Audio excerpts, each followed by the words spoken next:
پھر ہم نے کہا اے آدم، یہ آپ اور آپ کی زوجہ کا دشمن ہے، کہیں یہ آپ دونوں کو جنت سے نکال نہ دے، پھر آپ مشقت میں پڑ جائیں گے۔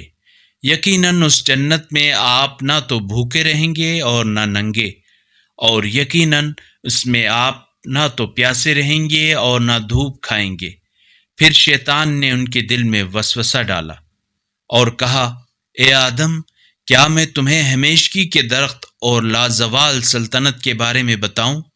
چنانچہ دونوں نے اس میں سے کھایا تو دونوں کے لیے ان کے ستر کھل گئے، اور دونوں نے اپنے اوپر جنت کے پتے گانٹھنے شروع کر دیے، اور آدم نے اپنے رب کے حکم میں کوتاہی کی تو غلطی میں رہ گئے۔ پھر ان کے پروردگار نے انہیں برگزیدہ کیا اور ان کی توبہ قبول کی اور ہدایت دی۔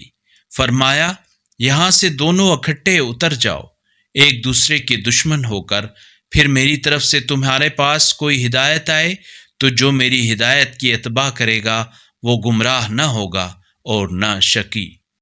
اگر اس قرآنی کلپ نے آپ کے دل کو چھو لیا ہے تو براہ کرم چینل کو سبسکرائب کر لیجئے اور بیل آئیکن کو دبا دیجئے۔